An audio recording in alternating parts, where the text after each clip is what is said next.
السلام علیکم ورحمۃ اللہ وبرکاتہ۔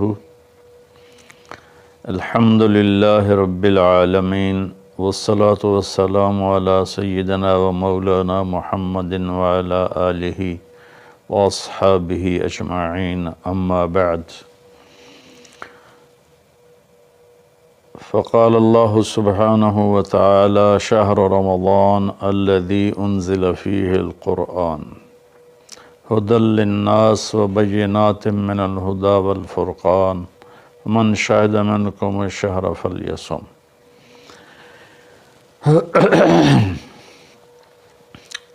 میرے محترم بھائیوں، دوستوں، بہنوں، بچوں، بچیوں، عزیزوں، جو سن رہے ہیں اور جن تک میری بات پہنچے گی،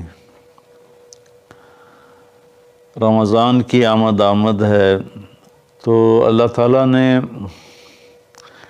جیسے دنیاوی سیزن بنائے ہیں، جیسے عید کا موقع تاجروں کے لیے سیزن ہے، بڑی عید کا موقع تاجروں کے لیے سیزن ہے، ایسے مختلف قسم کے تہوار دنیاوی دینی جو آتے ہیں تو وہ تاجروں کے لیے سیزن بن جاتا ہے اور ان کی سیل بڑھ جاتی ہے، منافع بہت زیادہ ہوتا ہے۔ تو اسی طرح اللہ تعالیٰ نے بخشش کے بھی سیزن بنائے ہیں، جس میں سب سے بڑا سیزن وہ رمضان المبارک کا مہینہ ہے۔ اللہ تعالیٰ نے اس میں روزے کو فرض کیا۔ یا ایھا الذین آمنوا، اے ایمان والو، کتب علیکم الصیام، تم پہ روزے فرض کیے گئے ہیں۔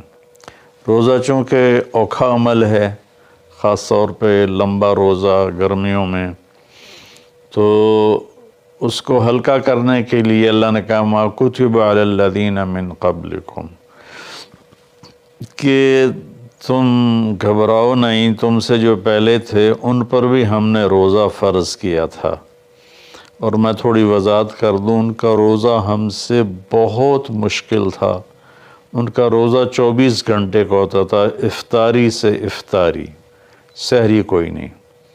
افطاری کھا لی بس ختم، اب اگلے دن کی افطاری 24 گھنٹے کا روزہ ہوتا تھا۔ تو اس لیے اللہ نے کہا کما کتب علی الذین من قبلکم، کہ تم سے پہلوں پر بھی روزہ تھا لیکن وہ ہم نے ایسا رکھا تھا، آپ کے لیے یہ آسانی والا رکھا ہے کہ آپ کے لیے ساری رات کھانا پینا بیوی حلال ہے۔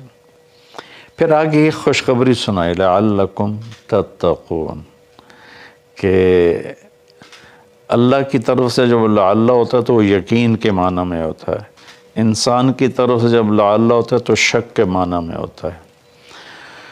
تو اللہ تعالیٰ نے کہا کہ جب تم روزے رکھو گے نا، جیسے روزے رکھنے کا حق ہے تو تمہیں تقوی نصیب ہوگا، اور اگر تمہیں تقوی نصیب ہو گیا تو قرآن ہی سے ہم سنتے ہیں کہ تقوی پر اللہ کیا دیتا ہے۔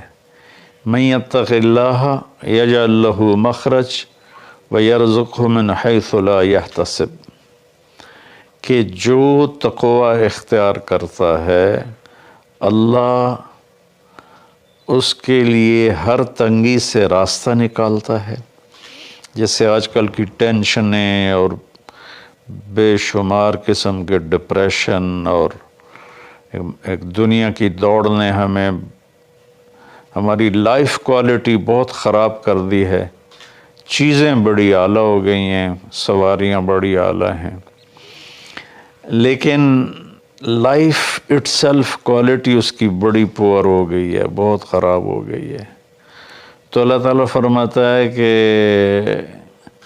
من یتق اللہ یجعل لہ مخرج، تو جب کہیں اس پر تنگی آئے گی، ذہنی یا ظاہری یا باطنی، تو اللہ اس کو راستہ دکھائے گا، اللہ ہاتھ پکڑ کے اس کو اس مشکل سے نکال کے باہر کھڑا کر دے گا۔ وَيَرْزُقْهُ مِنْ حَيْثُ لَا يَحْتَسِبْ، اور اسے وہاں سے رزق دے گا جہاں سے اس کو وہم و گمان بھی نہیں ہوگا۔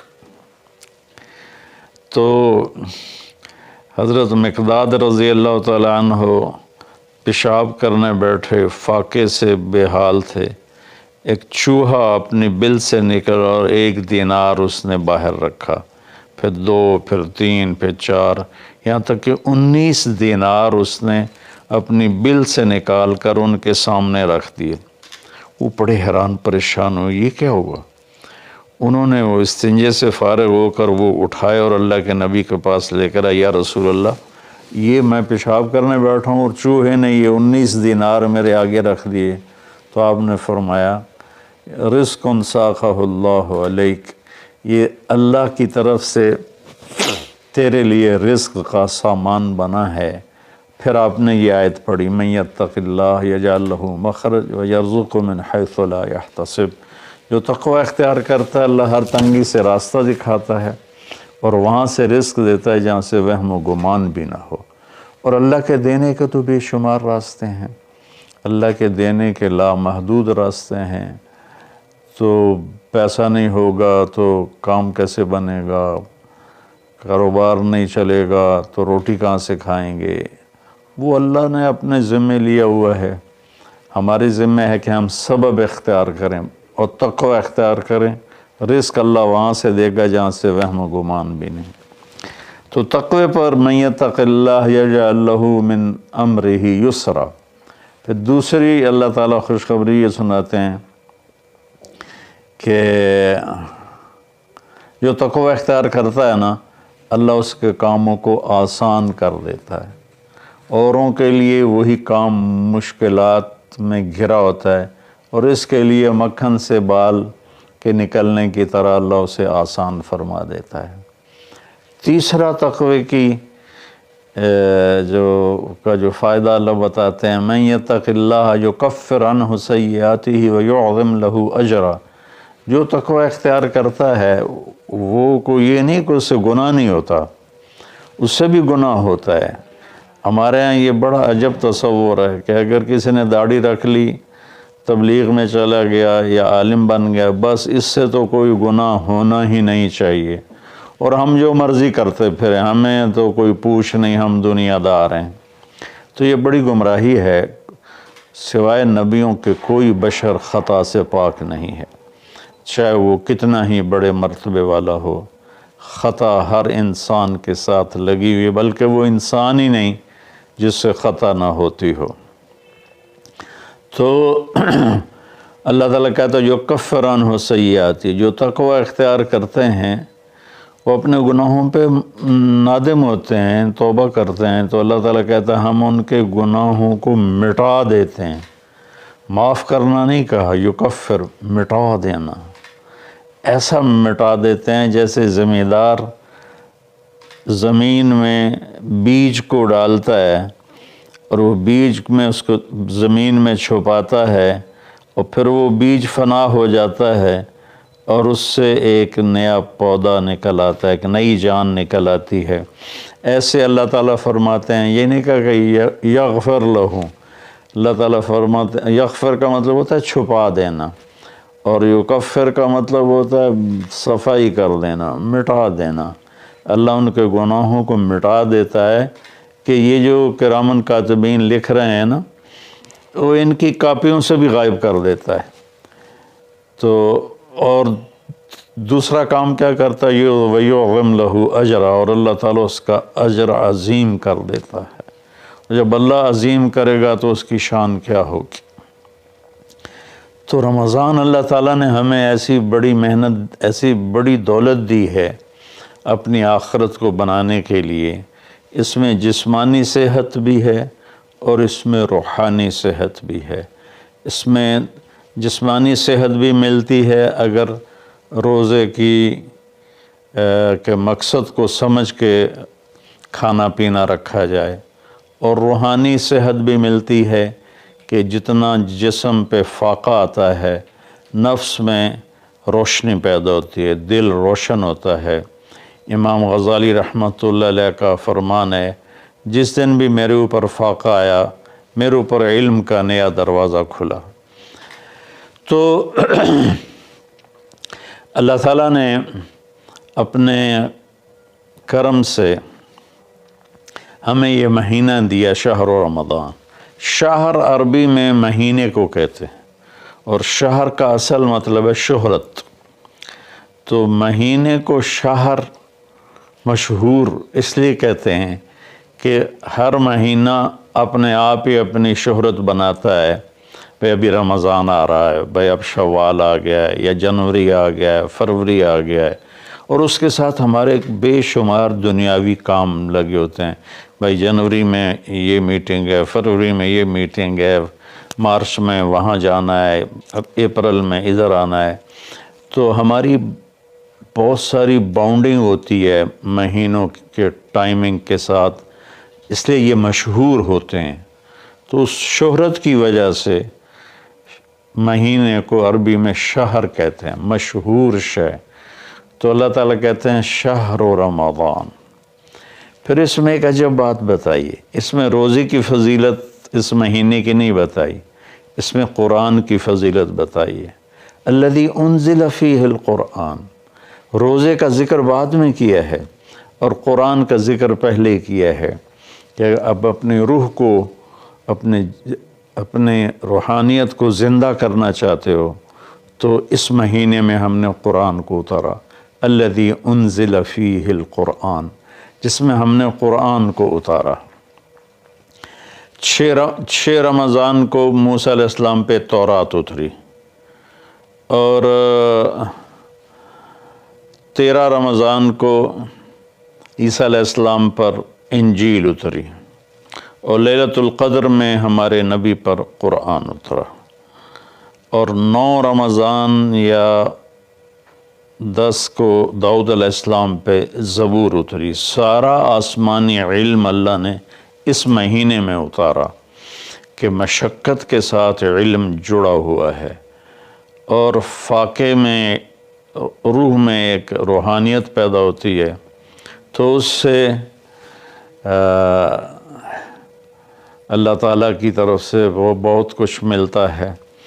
تو اس میں اللہ نے کہا انزل فیہ القرآن، تو اس میں اشارہ ہے کہ رمضان کی عبادت قرآن بناؤ، جتنا قرآن پڑھ سکتے ہو۔ ہمارے ایک ساتھی ہیں مولوی ثناء اللہ، وہ سارا سال ہی 3 دن میں قرآن ختم کرتے ہیں، اور کبھی کبھی ایک ہی دن میں سارا پڑھ لیتے ہیں، اور کبھی 2 دن میں پڑھتے ہیں، لیکن ان کا عام معمول ہے 3 دن میں قرآن ختم کرتے ہیں، سارا دن قرآن پڑھتے رہتے ہیں۔ بنگلہ دیش میں ہوتے ہیں، ہم رائمنڈ میں اکٹھے پڑھتے تھے۔ تو جتنا قرآن کے ساتھ ہمارا تعلق بڑھے گا، ہم قرآن کو پڑھیں گے، سمجھیں گے۔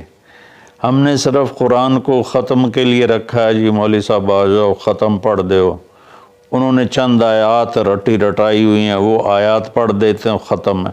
کوئی کہیں اور سے پڑھیں تو کہ تسی تو جی ختم ہی نہیں پڑھیا، او بھائی قرآن پڑھ کے سنا دیتا اور کی کرا، نہیں تسی ختم نہیں پڑھیا، کیونکہ وہ آیات نہیں پڑھی جو ہمارے ان ان پڑھ مولویوں نے، مولوی تو ہوتے نہیں، وہ بس حافظ ہوتے ہیں اور وہ دیہاتوں میں امام بن جاتے ہیں۔ تو انہوں نے وہ جو ایک رسم بنا دی ہے، تو قرآن رہ گیا ختم دلانے کے لیے، قرآن رہ گیا فال نکالنے کے لیے، اور قرآن رہ گیا ہے مردوں پر پڑھنے کے لیے۔ بچے جو لوگ مالدار ہیں وہ، اور تھوڑے دین کا بھی شوق ہے، وہ مدرسے کے بچوں کو ہائر کرتے ہیں اور باپ کی قبر پہ بٹھا دیتے ہیں، وہ قرآن پڑھتے رہتے ہیں، پتہ نہیں وہ پڑھتے بھی ہیں کہ نہیں پڑھتے۔ تو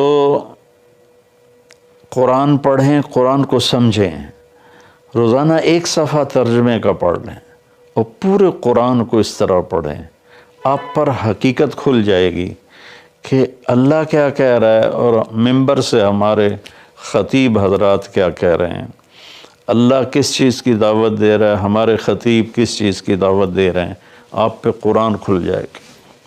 آپ حدیث پاک کو پڑھیں، نبی پاک کی سیرت کو پڑھیں، خاص طور پہ حدیث سے براہ راست استفادہ بھی بڑے اعلیٰ چیز ہے، لیکن جتنا سیرت سے میں اپنے ذاتی طور پر کہتا ہوں، جتنا میں نے سیرت سے سیکھا وہ کسی اور چیز سے نہیں سیکھا قرآن کے بعد۔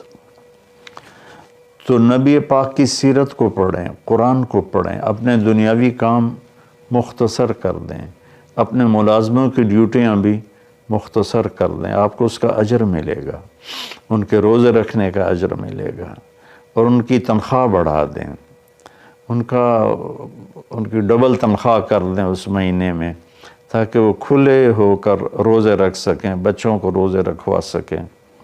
ہم تو ایک افطاری پہ ہزاروں روپے اڑا دیں، اور ان کی پورے مہینے کی تنخواہ چند ہزار ہو تو وہ کھل کے روزہ تو نہیں رکھ سکے گا۔ تو انزل فیہ القرآن، پھر آگے اللہ نے کہا ھدی للناس، سبحان اللہ، یہ پوری دنیا کے انسانوں کے لیے ہدایت ہے۔ زمین پہ جو راستے ہیں نا ان کے نشان ہوتے ہیں، ہم ان کو فالو کرتے ہوئے، جیسے آج میں اپنے گاؤں سے چلا تو سڑک کو فالو کرتے ہوئے میں فیصل آباد پہنچ گیا، اب اسی کو فالو کرتے ہوئے پھر گاؤں پہنچ جاؤں گا۔ ساری دنیا میں سفر کے جو ہمارے دنیا کے سفر ہیں اس کی نشانیاں مقرر ہیں، ہمیں ڈھونڈنا نہیں پڑتا اور چلتے رہتے۔ لیکن جو ہماری آخرت کا سفر ہے اس کی نشانیاں ڈھونڈنی پڑتی ہیں، وہ امتحان ہے، اس کو اللہ تعالیٰ نے اپنے پاس ہی رکھا ہے اور قرآن میں چھپا دیا ہے کہ اب قرآن پڑھو۔ ہدن، قرآن عربوں پہ اترا تھا تو ہدا کسے کہتے ہیں؟ اچھا، سمندر میں کوئی نشانی کوئی نہیں، اب تو کمپیوٹر آ گئے، تو اس وقت وہ رات کو ستاروں کو دیکھتے تھے اور دن میں سورج کی حرکت کو دیکھتے تھے کدھر جا رہا ہے، تو اس سے وہ راستوں کو متعین کرتے تھے بیچ سمندر۔ جب وہ قریب کسی منزل کے قریب پہنچتے تھے تو وہاں پانی کے اندر سے پہاڑ کی چوٹی نکلی ہوتی تھی، اور اس کا پتھر کچھ ایسا ہوتا تھا کہ وہ دھوپ میں چمکتا تھا اور رات کو چاند کی چاندنی میں چمکتا تھا۔ اس پتھر کو عرب ہدا کہتے تھے، ہدا، سبحان اللہ۔ تو یہاں تشبیہ کیا ہے کہ ان زندگی کا سمندر ہے، زندگی ایک سمندر ہے جس میں آخرت کا راستہ ڈھونڈنا ہے، اور ہر انسان ایک کشتی ہے۔ اس کشتی کو اس نشان تک پہنچنا ہے جہاں سے راستہ ملتا ہے، جس کو ہدا کہتے ہیں۔ تو انسانی زندگی کے سمندر میں انسانوں کی چلتی ہوئی کشتیاں، وہ جب اس پہاڑی نشان کو ڈھونڈ لیتی ہیں تو انہیں پھر ساحل پہ پہنچنا آسان ہو جاتا ہے۔ اگر اللہ نہ کرے کوئی اس نشانی کو کھو دے، پھر وہ بھٹکتا رہتا ہے، قدرت اسے کنارے لگا دے تو لگا دے، ورنہ وہ بھٹکتا ہی رہتا ہے۔ تو یہ ھدی للناس ہے قرآن، کہ یہ وہ روشن پہاڑ کی چوٹی ہے جس سے تمہیں راستہ ملے گا۔ اب اس کو تھوڑا پیچھے سے ہم لیں، سورۃ فاتحہ سے ہم نے اللہ سے کہا اہدنا الصراط المستقیم، یا اللہ ہمیں ہدایت عطا فرما سیدھے راستے کی، یعنی وہ چٹان عطا فرما، اس چٹان تک پہنچا جو ہمیں سیدھے راستے تک پہنچائے، جس پر تیرے نیک لوگ چلے، جن پر تیرا انعام ہوا، اور ان لوگوں کے راستے سے بچا جن پر تیرا غضب ہوا اور ناراضگی ہوئی۔ تو جب ہم نے یہ دعا مانگی اللہ سے تو اللہ نے ہماری دعا کو قبول کیا اور قرآن اتار کر کہا الف لام میم ذالک الکتاب لا ریب فیہ ھدی للمتقین، یہ کتاب ہے جو ہر قسم کے شک و شبہ سے بالاتر ہے اور یہ متقین کے لیے ہدایت ہے۔ یہاں کا ھدی للناس، ساری دنیا کے انسانوں کے لیے ہدایت ہے۔ یعنی اگر ڈھونڈنا چاہو اس چٹان کو جو تمہیں منزل تک پہنچائے، اس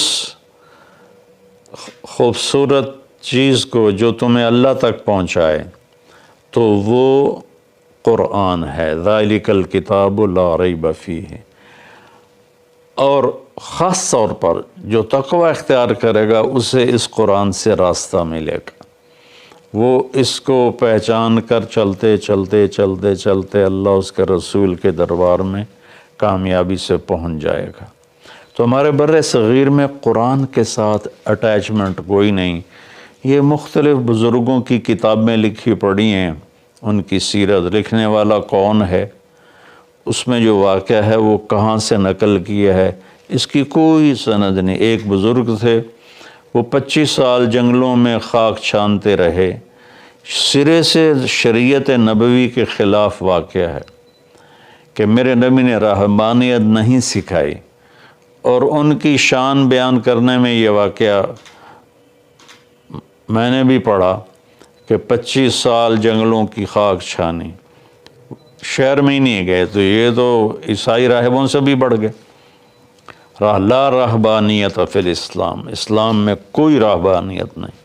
تو ان قصوں کی نہ کوئی سند ہے، نہ کوئی دلیل ہے، نہ مصنف کی حیثیت کا پتہ ہے۔ تو ہم قصے کہانیوں میں گم ہیں، اور بس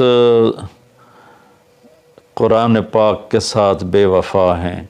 قرآن سے وفا نہیں کی، قرآن کو سیکھا نہیں، قرآن کو پڑھا نہیں، قرآن کو سمجھا نہیں۔ اب تو اردو مفتی تقی صاحب دامت برکاتہم کا ترجمہ ایسا عالی شان ہے کہ جو تھوڑا سا بھی اردو جانتا ہے وہ اسے پورا نفع اٹھا سکتا ہے۔ تو ہدی للناس وبینات من الہدی والفرقان، یہ پہلے ہدا پھر ہدا تاکید کے لیے کہ یہ پوری دنیا کے انسانوں کے لیے ہدایت کا پیغام ہے۔ اگر تم اپنے ذہن کو صاف کر کے اسے پڑھو گے تو بینات من الہدی، تو یہ ہدایت کی خوبصورت نشانیاں ہیں، اور حق و باطل میں فرق کر کے دکھا دے گا قرآن، کہ اس لیے قرآن کا نام فرقان بھی ہے کہ یہ حق کو الگ کر دیتا ہے، باطل کو الگ کر دیتا ہے۔